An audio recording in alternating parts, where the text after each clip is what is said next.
it chapter by chapter, one bite at a time. So many adventures and mountains we can climb. Take it word for word, line by line, one bite at a time.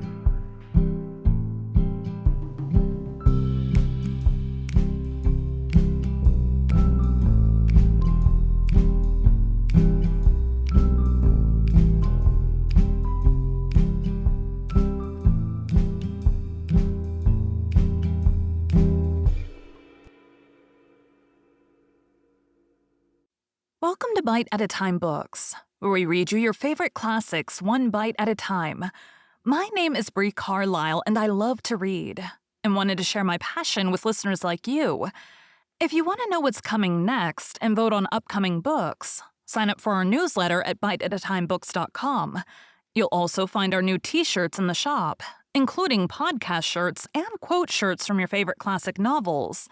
Be sure to follow my show on your favorite podcast platform so you get all the new episodes. You can find most of our links in the show notes, but also our website, biteatatimebooks.com, includes all of the links for our show, including to our Patreon to support the show, and YouTube, where we have special behind the narration of the episodes. We're part of the Bite at a Time Books Productions Network. If you'd also like to hear what inspired your favorite classic authors to write their novels, and what was going on in the world at the time, check out the Bite at a Time Books Behind the Story podcast, wherever you listen to podcasts. Please note, while we try to keep the text as close to the original as possible, some words have been changed to honor the marginalized communities who've identified the words as harmful, and to stay in alignment with Bite at a Time Books' brand values.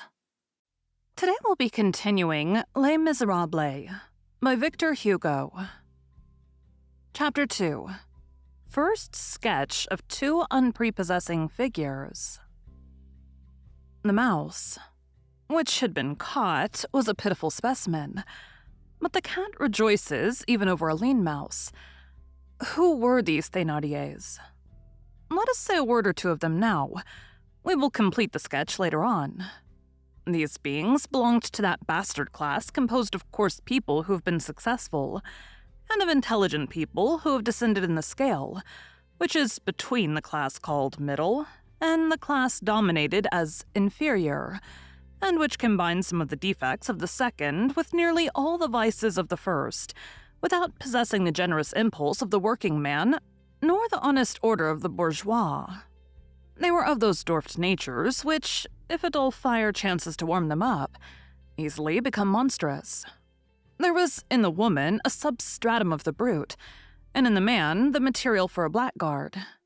Both were susceptible, in the highest degree, of the sort of hideous progress which is accomplished in the direction of evil.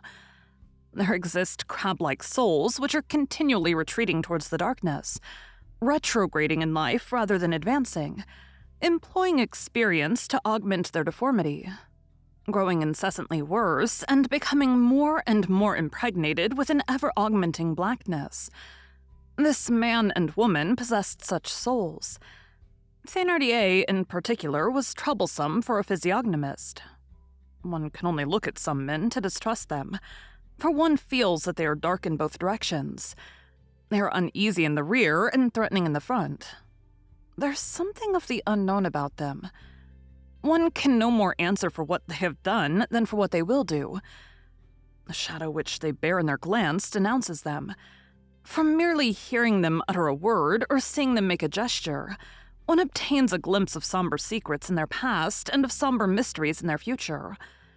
This Thénardier, if he himself was to be believed, had been a soldier, a sergeant, he said. He had probably been through the campaign of 1815. And had even conducted himself with tolerable valor, it would seem. We shall see later on how much truth there was in this. The sign of his hostelry was an allusion to one of his feats of arms. He had painted it himself, for he knew how to do a little of everything, and badly.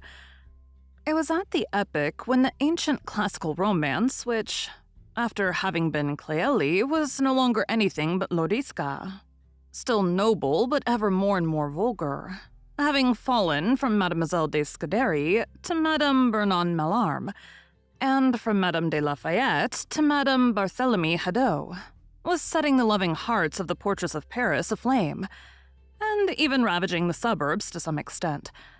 Madame Thénardier was just intelligent enough to read this sort of books. She lived on them. In them, she drowned what brains she possessed. This had given her, when very young, and even a little later, a sort of pensive attitude towards her husband, a scamp of a certain depth, a ruffian lettered to the extent of the grammar, coarse and fine at one and the same time. But so far as sentimentalism was concerned, given to the perusal of Pigault Lebrun, and in what concerns the sex, as he said in his jargon, a downright unmitigated lout. His wife was 12 or 15 years younger than he was.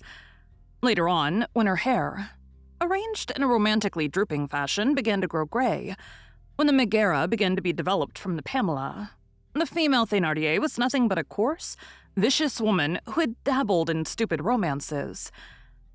Now, one cannot read nonsense with impunity.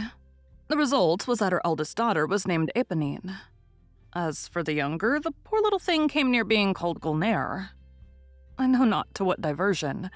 Affected by a romance of Ducray Dumenil, she owed the fact that she merely bore the name of Azelma.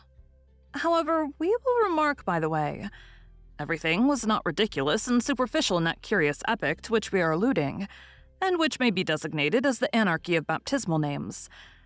By the side of this romantic element which we have just indicated, there is a social symptom.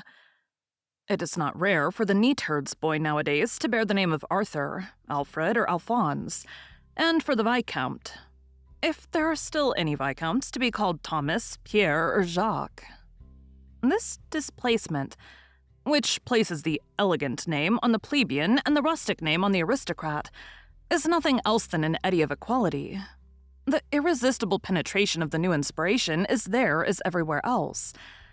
Beneath this apparent discord, there's a great and profound thing: the French Revolution. Thank you for joining Bite at a Time Books today, while we read a bite of one of your favorite classics. Again, my name is Bree Carlile, and I hope you come back tomorrow for the next bite of Les Miserables.